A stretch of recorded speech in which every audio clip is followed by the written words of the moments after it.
હવામાન વિભાગની વરસાદને લઈને આગાહી આગામી 7 દિવસ ભારેથી અતિ ભારે વરસાદની આગાહી કરવામાં આવી છે। કચ્છથી વલસાડ સુધી અતિ ભારે વરસાદનો એલર્ટ આપવામાં આવ્યો છે। આજે 10 જિલ્લામાં ઓરેન્જ એલર્ટ રહેશે। અતિ ભારે વરસાદની આગાહી કરવામાં આવી છે। आने वाले 7 दिनों की बात करेंगे तो गुजरात स्टेट के लिए जो आने वाले 7 दिनों के लिए फोरकास्ट, उसमें गुजरात रीजन के लिए आज कल और परसों यानी डे 1 डे 2 और डे 3 के लिए वेरी हैवी रेनफॉल की वार्निंग है। उसके बाद डे 4 से लेकर डे 7 तक हैवी रेनफॉल की वार्निंग है। और सौराष्ट्र रीजन की बात करेंगे तो आज और कल के लिए वेरी हैवी रेनफॉल की वार्निंग है और परसों के लिए हैवी रेनफॉल की वार्निंग है। और डे 1 की बात करेंगे जहाँ पर आज के लिए गुजरात रीजन में जहाँ पर वेरी हैवी रेनफॉल की वार्निंग है वो डिस्ट्रिक्ट है अरावली, महिसागर और सूरत, नवसारी, वलसाड़, दमन, दादरा नगर हवेली, तापी और डांग डिस्ट्रिक्ट शामिल है, जहाँ पर वेरी हैवी रेनफॉल की वार्निंग और साथ में ऑरेंज अलर्ट है। तो आगामी 5 दिवस राज्यभर में थंडरस्टॉर्मनी आगाही करवामां आवी छे। पवननी गति 40 થી 50 प्रति कलाक રહેવાની शक्यता है।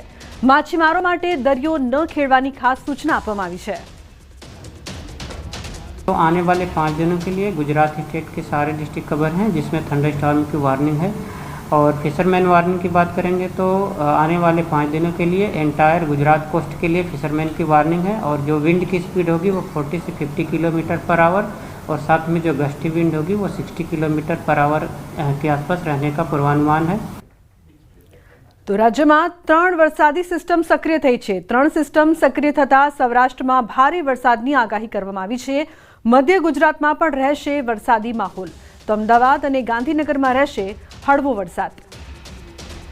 सिस्टम की बात करेंगे जो आज के लिए सिस्टम प्रिवेलिंग सिस्टम है, जिसमें एक मानसून ट्रफ है जो श्रीगंगानगर से गुजर रही है और साथ ही एक मानसून ट्रफ है जो कल नॉर्थ गुजरात से जा रही थी, आज वो नॉर्थ ईस्ट अरेबियन सी होते हुए नॉर्थ गुजरात से गुजर रही है। और इसके साथ ही एक ऑफशोर ट्रफ है जो साउथ गुजरात से होते हुए कर्नाटका तक जा रही है। इन 3 सिस्टम को ध्यान में रखते हुए आज के लिए सौराष्ट्र रीजन और गुजरात रीजन के लिए heavy to very heavy rainfall की वार्निंग है। तो 3 दिवस छोतरा फाड़ी शके छे मेघराजा। 8 થી 12 इंच वरसाद खाबकवानी आगाही। हवामान निष्णात अथरेया शेट्टीનું अनुमान 48 કલાકમાં 5 જિલ્લામાં રમઝટ બોલાવી શકે છે વરસાદ। દ્વારકા, સુરત, વલસાડ, નવસારી, તાપી માટે આગાહી કરવામાં આવી છે। 5 જિલ્લામાં 8 થી 12 ઇંચ વરસાદની સંભાવના રહેશે।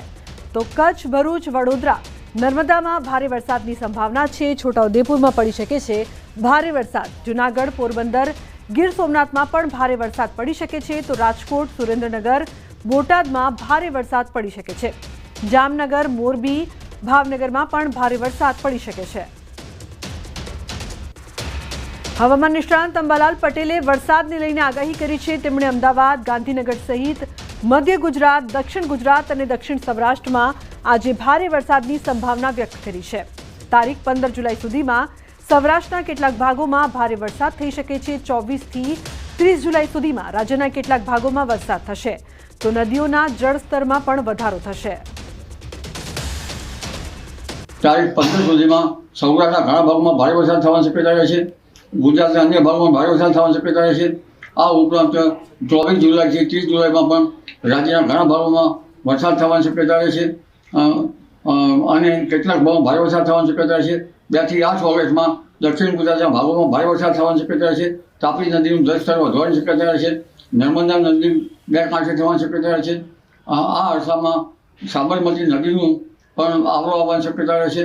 અમદાવાદ, ગાંધીનગરના ભાગોમાં પણ આજે વરસાદ પડવાની શક્યતા રહે છે।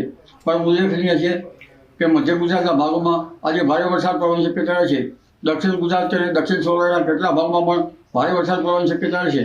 આ ઉપરાંત મહીસાગરના ભાગો અને પંચમહાલના ભાગો કેટલાક ભાગોમાં પણ ભારે વરસાદ થવાની શક્યતા રહે છે। ભરૂચના કેટલાક ભાગોમાં ભારે વરસાદ થવાની શક્યતા રહે છે। ઉત્તર ગુજરાતના કેટલાક ભાગો, મધ્ય ગુજરાત ઉપરાંત પૂર્વ ગુજરાત અને સાબરકાંઠાના અને કચ્છના કેટલાક ભાગમાં વરસાદ થવાની શક્યતા છે। તો આ તરફ કચ્છના અબડાસા તાલુકાના કોઠારામાં ધોધમાર વરસાદ વરસ્યો છે। કોઠારાની બજારોમાં પાણી વહી નીકળ્યા છે। બજાર વચ્ચેથી નદી પસાર થતી હોય તેવા દ્રશ્યો સર્જાયા છે। બપોરના સમયે આ વિસ્તારમાં વરસાદ પડ્યો હતો। તો મેહુલ જોડાયા છે ફોન લાઈન પર વધુ માહિતી આપવા માટે। મેહુલ, ધોધમાર વરસાદ, શું વધુ અપડેટ સમગ્ર વિસ્તાર મામલે? જી લુબના ચોક્કસથી વાત કરીએ તો કચ્છ જિલ્લામાં સર્વત્ર છે તે વરસાદી વાતાવરણ હાલ જોવા મળી રહ્યું છે. ક્યાંક ઝરમર તો ક્યાંક ઝાપટા વરસી રહ્યા છે. તેની વચ્ચે જે અબડાસા તાલુકાનું કોઠારા ગામ છે ત્યાં પાસે ધોધમાર વરસાદ છે તે વરસી રહ્યો છે. કોઠારાની બજારોમાં ભારે પાણી વહી નીકળ્યા છે. બજાર વચ્ચેથી નદી પસાર થતી હોય તેવા દ્રશ્યો છે તે સર્જાયા હતા. બપોરના સમયે આ વિસ્તાર છે ત્યાં ખાસે વરસાદ વરસ્યો હતો અને હાલ પણ કેટલાક વિસ્તારોમાં વરસાદ વરસી રહ્યો છે. જી બિલકુલ, આભાર સમગ્ર માહિતી બદલ. તો બજારોમાં નદી વહેતી હોય તેવા દ્રશ્યો આ વિસ્તારમાં સર્જાયા છે. દેવભૂમિ દ્વારકામાં ધોધમાર વરસાદ બાદ ઘણા વિસ્તારો જળબંબાકાર થયા છે. કલ્યાણપુર પંથકમાં મેઘપર ટીટોડી ગામે ધોધમાર વરસાદ વરસ્યો છે. ધોધમાર વરસાદને કારણે કુંતી નદીમાં ઘોડાપૂર આવ્યું છે. કુંતી નદીમાં પૂર આવતા મેઘપર ટીટોડી ગામને જોડતો રસ્તો બંધ થયો છે. સવારથી અટાણાથી 3 થી 4 ઇંચ વરસાદ પડી ગયો છે. અવર જવર કવરમાં ફૂલ મુશ્કેલી પડે છે. ઘટકા, સિદ્ધપુર બધો એક જ રસ્તો છે. અહીંયા ભૂંગરાની જગ્યાએ નાલા પડી જાય તો અવર જવરમાં કોઈ જાતની તકલીફ પડે નહીં. બહુ હાલાકી પડે છે. જીવના જોખમે પુલ પાર કરવો પડે છે. તો દ્વારકામાં સવારથી ધોધમાર વરસાદી માહોલ સમગ્ર વિસ્તારમાં જોવા મળી રહ્યો છે. દ્વારકામાં 4 કલાકમાં 4 ઇંચ વરસાદ ખાબક્યો છે. તો દ્વારકા જિલ્લામાં સવારથી સાર્વત્રિક વરસાદ. સનાતન સેવા મંડળથી રેલવે સ્ટેશન રોડ વચ્ચે વરસાદી પાણી ભરાયા છે. તોતાતરી મઠમાં વરસાદી પાણી ઘૂસી ગયા છે. ઠેર ઠેર વરસાદી પાણી ભરાતા લોકોને હાલાકી ભોગવવી પડી રહી છે. તો બીજી તરફ ધોધમાર વરસાદ બાદ દ્વારકા પાણી. દ્વારકાના ઘણા તાલુકામાં મુશળધાર વરસાદ પડ્યો છે. કલ્યાણપુરમાં 3 ઇંચ વરસાદ બાદ જળબંબાકારની સ્થિતિ છે. તો બાકોડી, લાંભા, ભાટિયા ગામમાં ધોધમાર વરસાદ વરસી રહ્યો છે. ભોગાત સહિતના ગામમાં મુશળધાર વરસાદ. ગામની બજારોમાં ધસમસતા પાણીના પ્રવાહ વહ્યા છે. ધોધમાર વરસાદ બાદ સમગ્ર દ્વારકા પાણી. કલ્યાણપુરમાં 3 ઇંચ વરસાદ ખાબક્યો છે. તો બજારોમાં ધસમસતા પાણીના પ્રવાહ જોવા મળી રહ્યા છે. દ્વારકાના દ્રશ્યો અત્યારે આપ જોઈ રહ્યા છો. અલગ અલગ વિસ્તારમાં પાણી ભરાયાના દ્રશ્યો સામે આવ્યા છે. ધોધમાર વરસાદ બાદ જ્યાં જુઓ ત્યાં પાણી જ પાણી જોવા મળી રહ્યું છે. કલ્યાણપુરમાં 3 ઇંચ વરસાદ ખાબક્યો છે. જનજીવન ઠપ થયું છે. તો દ્વારકા જિલ્લામાં ધોધમાર વરસાદ. રાવલ અને ભાટિયા પંથકમાં વરસાદ. ભારે વરસાદથી રસ્તાઓ પર ફરી વળ્યા છે પાણી. કલ્યાણપુરમાં ખાબક્યો છે 3 ઇંચ વરસાદ. ભાટિયાથી ભોગાત ગામના રસ્તામાં રસ્તો પાણીમાં ગરકાવ થયો છે. બીજી તરફ ડાંગની વાત કરીએ તો ડાંગ જિલ્લામાં સાર્વત્રિક વરસાદ વરસી રહ્યો છે. જિલ્લાની મુખ્ય નદીઓમાં પૂરની સ્થિતિ જોવા મળી રહી છે. ખાપરી, અંબિકા, પૂર્ણા અને ગીરા નદીઓ બે કાંઠે થઈ છે. તો વઘઈ, સાપુતારામાં વરસાદને પગલે અંબિકા નદીની સપાટી વધી ગઈ છે. અંબિકા નદી ઉપર આવેલ ગીરા ધોધનું સૌંદર્ય પણ ખીલી ઉઠ્યું છે.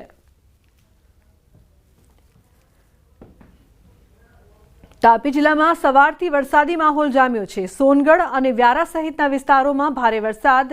વ્યારાના ખટાડી ફળિયા રોડ પર પાણી ભરાયા છે. પાણી ભરાવાની સમસ્યાથી વાહન ચાલકોને હાલાકી ભોગવવી પડી રહી છે. વરસાદી પાણીના નિકાલની કોઈ વ્યવસ્થા ન કરાતા પરેશાની. વ્યારાથી નાની ચીખલી રોડ ઉપર કોઝવે પરથી મીંડોળા નદીનું પાણી ફરી વળ્યું છે. તો સોનગઢ વ્યારામાં ભારે વરસાદ. વ્યારાના ખટાડી ફળિયાના રોડ પર પાણી ભરાયા છે. લોકોને અવરજવર કરવામાં મુશ્કેલીનો સામનો. પાણી નિકાલની વ્યવસ્થા નહીં, જેના કારણે રહીશો પરેશાન થયા છે. સવાલ એ પણ કે પ્રી મોન્સૂનની કામગીરી આ વિસ્તારમાં કેમ નથી કરવામાં આવી દર વખતની જેમ. વલસાડના કપરાડા અને ધરમપુર તાલુકાના અંતરિયાળ વિસ્તારમાં ધોધમાર વરસાદના કારણે જિલ્લાના તમામ નદી નાળાઓ બે કાંઠે વહી રહ્યા છે. આથી કેટલીક જગ્યાએ પાણી કોઝવે અને નાના પુલ પર ફરી વળતા બંને તરફનો વાહન વ્યવહાર બંધ થઈ જાય છે. ત્યારે કપરાડાના જીરવલ ગામના નજીકથી વહેતી કોલક નદી તોફાની સ્વરૂપે વહી રહી છે. આથી નદીનું પાણી લો લેવલ કોઝવે પર ફરી વળ્યું છે, જેથી બંને તરફના વાહન વ્યવહારને અસર થઈ રહી છે. તો પાટણ જિલ્લામાં મેઘ મહેર યથાવત છે. પાટણ, રાધનપુર, સાંતલપુરના ગ્રામ્ય વિસ્તારમાં વરસાદ. ખલીપુર, હાજીપુર, કમલીવાડા, અનાવાડા સહિત વરસાદ વરસી રહ્યો છે. આ તમામ વિસ્તારમાં રાધનપુર, પુરાણા, મહેમદાબાદ, પ્રેમનગર, કલ્યાણપુરા સહિતના ગામોમાં વરસાદ વરસી રહ્યો છે.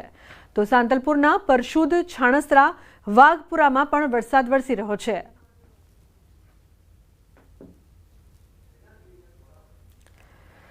અરવલ્લીના શામળાજી વિસ્તારમાં વરસાદ. ખારી, ખોડંબા, વેણપુર વિસ્તારમાં વરસાદ. શામળાજી પંથકમાં ધોધમાર વરસાદ વરસી રહ્યો છે.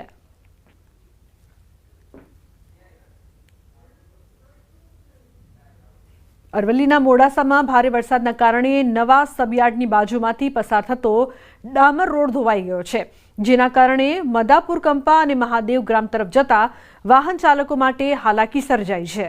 રસ્તા પર મોટા ભૂવા પડતા હવે માત્ર બાઇક ચાલકો જ તેમાંથી પસાર થઈ શકે છે, જ્યારે પશુપાલકોના પશુ પણ ભૂવામાં પડવાના બનાવો બની રહ્યા છે. હાઈવે પર જવા ગ્રામજનોને મોટો ફેરો લગાવવો પડી રહ્યો છે. ગ્રામજનોના આક્ષેપ છે કે તંત્રને અનેક રજૂઆતો કરવા છતાં કોઈ કાર્યવાહી કરવામાં નથી આવતી અને હવે લોકો રસ્તા સુધારાની માંગ કરી રહ્યા છે. હાલમાં આ પહેલા વરસાદમાં જ આ રોડમાં જોઈ શકો છો કે કેટલું બધું ધોવાણ થઈ ગયું છે અને હાલમાં ડામર રોડનું બધું જ ધોવાણ થઈ ગયું છે. આવું 3 ઠેકાણે બનેલું છે. અમારી ગ્રામજનોની વિનંતી છે કે વહેલામાં વહેલી તકે આ રસ્તાનું સમારકામ કરે અને વાહન વ્યવહાર પૂર્વવત થાય એવી અમારી ઈચ્છા છે. 3 નાળા તૂટી ગયા છે અને આવન જવણમાં અન્ય ગામના લોકોને બહુ વિપરીત તકલીફ પડે છે આવવા જવા માટે, એપીએમસી જવા માટે. અને આ 4-5 ગામને જોડતો રોડ છે. વહેલી તકે સત્વરે આ કામ વહેલી તકે મજબૂત થાય અને આવન જવણ થાય ચાલુ એવી અમારી ગામ લોકોની અપેક્ષા છે. અરવલ્લી જિલ્લામાં જૂન માસમાં અને જુલાઈ માસના પ્રારંભમાં જે પ્રકારે વરસાદ પડ્યો છે તેના બાદ જે રસ્તાઓ છે તે ધોવાયા છે. દ્રશ્યો બતાવીશ તમને કે મોડાસા શામળાજી હાઈવેથી જે ટૂંકો રસ્તો છે મદાપુર કંપાના ગ્રામજનો માટેનો, સાથે જ મહાદેવ ગ્રામ તરફ જતા જે રસ્તા જે ગામના લોકો છે તેમના માટેનો રસ્તો ખૂબ જ ટૂંકો છે.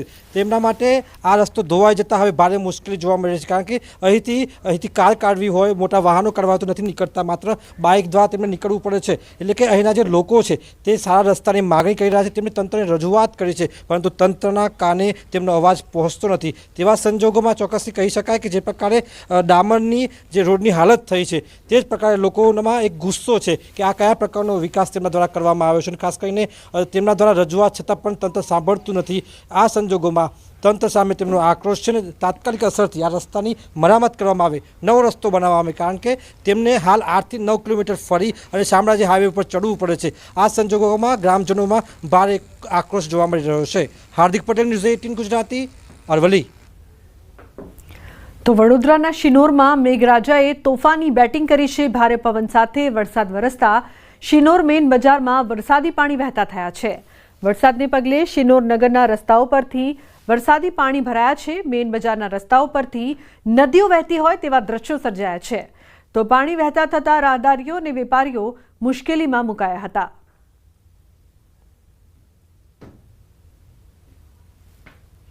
પોરબંદરના બરડાના ગામોમાં પણ સારો વરસાદ થતા અડવાણા ગામ નજીક આવેલ સોરઠી ડેમ ઓવરફ્લો થતા ખેડૂતોમાં ખુશીનો માહોલ જોવા મળી રહ્યો છે. બરડાના 12 થી 13 જેટલા ગામોને આ ડેમમાંથી સિંચાઈનું પાણી મળે છે. જિલ્લામાં કુતિયાણા તાલુકાને બાદ કરતા પોરબંદર અને રાણાવાવ તાલુકામાં આજે પણ 2 ઇંચથી વધુ વરસાદ વરસી ચૂક્યો છે. તો સુરેન્દ્રનગરના લખતરમાં ભારે વરસાદ બાદ ઘરોમાં પાણી ઘૂસ્યા છે. લખતર તાલુકામાં પડેલા ભારે વરસાદને પગલે વરસાદી પાણી ભરાતા હાલાકી ભોગવવી પડી રહી છે. લખતર શહેરના રહેણાંક વિસ્તારો સહિત શેરીઓમાં વરસાદી પાણીનો નિકાલ નહીં થતા રહીશોને મુશ્કેલી થઈ રહી છે. તો અનેક લોકોના ઘરોમાં પાણી ફરી વળતા તંત્ર સામે રોષ પણ જોવા મળ્યો હતો. સ્થાનિક રહીશો અને આગેવાનોએ અનેક વખત તંત્રને રજૂઆત કરવા છતાં વરસાદી પાણીનો નિકાલ ન થતા હાલાકી ભોગવવી પડી રહી છે. તો લખતર મામલતદાર સહિતની ટીમે સ્થળ પર પહોંચી લોકોની સમસ્યાથી વાકેફ થઈ કાર્યવાહી હાથ ધરી વરસાદી પાણીનો તાત્કાલિક નિકાલ કરવાની સૂચનાઓ આપી. બધાના ઘરમાં પાણી કરી ગયું બરોબર, અને બધાના એમ કે માલ સામાન આ તે બધું પલળી ગયું. 2-2.5 ઇંચ વરસાદમાં જો આટલું થઈ શકતું હોય તો પછી 8-10 ઇંચ વરસાદ થાય તો શું થાય? ઘરને બધા ઘરો પડી જાય. આ તો તાત્કાલિક આનો પાણીનો નિકાલ કરવો જોઈએ. તો સુરેન્દ્રનગર મહાનગરપાલિકાએ પ્રી મોન્સૂન પ્લાન પાછળ મોટો ખર્ચ કર્યો હોવાનો દાવો કર્યો, પરંતુ તેમના આ દાવા વરસાદી પાણીમાં વહી ગયા હોવાનું સ્પષ્ટ જોવા મળી રહ્યું છે. દ્રશ્યો મૂળચંદ રોડ પર આવેલ રાધાકૃષ્ણ સોસાયટીના છે, જ્યાં પાણીએ એવો અડ્ડો જમાવ્યો છે કે નાગરિકો પરેશાન થયા છે. વરસાદે વિરામ લીધા બાદ પણ અહીંથી પાણી નથી ઓસર્યા. માત્ર રાધાકૃષ્ણ સોસાયટી જ નહીં, પરંતુ અહીં આવેલી અન્ય સોસાયટીઓના પણ આવા જ હાલ છે. સોસાયટીના મુખ્ય રસ્તાઓ પાણીમાં ગરકાવ થઈ જતા બાળકોને શાળાએ જવામાં મુશ્કેલીઓનો સામનો કરવો પડી રહ્યો છે. તેમજ વૃદ્ધો અને મહિલાઓ અવારનવાર વરસાદી પાણીમાં પડી જતા અકસ્માતના બનાવો પણ બન્યા છે. વરસાદી પાણીનો નિકાલ ન થતાં ઇમરજન્સી સમયે અહીં એમ્બ્યુલન્સની સેવા તાત્કાલિક મળી શકે તેવી સ્થિતિ નથી. દર ચોમાસામાં આવી પરેશાનીઓ સર્જાયા કરે છે. પરિણામે લોકોમાં રોષ પણ જોવા મળી રહ્યો છે. જો આગામી સમયમાં પ્રશાસને કામગીરી ન કરી તો ઉગ્ર આંદોલન કરવાની ચીમકી નાગરિકોએ ઉચ્ચારી છે. કૃષ્ણ સોસાયટીમાં રહી છીએ પણ અમે 7-8 વર્ષથી રહી છીએ. માનવ મંદિર સામે ને મૂળચંદ રોડ છે. અમે લગભગ 7 થી 8 વર્ષથી હેરાન થઈ છીએ. કોઈ તંત્ર અહીં જોવા આવતું નથી. કેટલું બધું પાણી ભરાણું છે. આ પાણીમાંથી પીવાનું પાણી પણ ગંદુ આવે છે. બધા બીમાર પડે છે. આ છોકરાઓ કેટલા અહીંથી માનવ મંદિર જાય તો કેટલા પડી જાય છે. બાઈકો વાળા પડે છે. કોઈને સરકારને એમ કઈ લેવા દેવા નથી. જેમને કામ હોય તો અહીં આવે કે અમને વોટ આપી જાઓ. આજે હું 7 વર્ષથી અહીંયાથી પાણીથી અમે પરેશાન છીએ. વરસાદના પાણીથી પરેશાન છીએ, ગટરોથી પરેશાન છીએ. બધી બાબતે અમે પરેશાન છીએ. રોડે હારા નથી, કઈ વસ્તુ હારી નથી. અમારે કોઈ નથી, લાઇટની સુવિધા નથી, કોઈ નથી. અત્યારે શાકવાળા આવતા છોકરાઓને પરેશાની છે. હમણે જ કાલે એક બેન અહીંયા પડી ગયા છે. હજી જો એમને ખાટલો છે અત્યારે ઘરમાં, પોતે અત્યારે એમને કોઈ કરે એવું નથી. એક માજી છે, એમને કામ નથી ઓલું થઈ શકતું, કાંઈ જ નથી. પાણી આ બધા ઉપરવાસના વરસાદના અને મેઇન તો વરસાદના. અમારી માંગ એવી કે આ બધું તમે હમું કરાવો, રોડ થોડા ખરખા કરાવો. આ બીજા ગઈઢા માવતર, નાના છોકરા એ બધા કેવા પડે છે. સુરેન્દ્રનગર શહેરમાં સામાન્ય વરસાદમાં તે માનવ મંદિરની આસપાસ આવેલ 4 થી વધુ સોસાયટીઓના મુખ્ય રસ્તા છે પાણીમાં ગરકાવ થઈ ગયા છે. 10 વર્ષ કરતા વધુ સમયથી આ વિસ્તારમાં જે આ સમસ્યા છે એ તેમની તેમ જોવા મળી રહી છે. સ્થાનિકોનો આક્ષેપ છે કે જ્યારે મત લેવા હોય ત્યારે જ રાજકારણીઓ આ વિસ્તારમાં આવતા હોય છે અને ત્યારબાદ આ વિસ્તારના લોકો સામે આ રાજકારણીઓ કે નગરપાલિકાના કે મહાનગરપાલિકાના સત્તાધીશો જોવા સુધીની દરકાર નથી લેતા. હાલ વરસાદ વિરામ લીધેલા અંદાજે 48 કરતા વધુ સમય થયો છે. તેમ છતાં વિસ્તારમાં ઢીચણસમાં પાણી ભરાયેલા છે. અનેક લોકોના ઘરોમાં પાણી ઘૂસી ગયા છે. ખાસ કરીને વિદ્યાર્થીઓને, વૃદ્ધોને બહાર નીકળવામાં તકલીફનો સામનો કરવો પડી રહ્યો છે. તેમ છતાં તંત્ર દ્વારા કોઈ પણ પ્રકારની કામગીરી ન કરવામાં આવતી હોવાનો સ્થાનિકોનો આક્ષેપ છે. અને જો આ સમસ્યાનો ઉકેલ નહીં આવે તો આગામી સમયમાં સ્થાનિકોએ ઉગ્ર આંદોલન કરવાની ચીમકી પણ ઉચ્ચારી છે. અક્ષય જોશી, ન્યૂઝ 18 ગુજરાતી, સુરેન્દ્રનગર. તો સુરેન્દ્રનગરના વઢવાણના વસ્તડી ગામે ભોગાવો નદીમાં પાણી આવતા ડાયવર્ઝન ધોવાયું છે. હાઈવે સાથે જોડતા મુખ્ય રસ્તા પરનો પુલ તૂટી જતા નદીમાં ડાયવર્ઝન બનાવ્યું હતું. સાયલા પંથકમાં ગઈકાલે ધોધમાર વરસાદથી નદીમાં પાણીની આવક વધતા ડાયવર્ઝન ધોવાઈ ગયું છે. ડાયવર્ઝન ધોવાઈ જતા વસ્તડી, ચૂડા સહિતના 10 થી વધુ ગામના લોકોને હાલાકી ભોગવવી પડી રહી છે. હાઈવે સુધી જવા માટે અંદાજે 5 કિલોમીટરથી વધુ ફરીને જવાની નોબત આવી છે.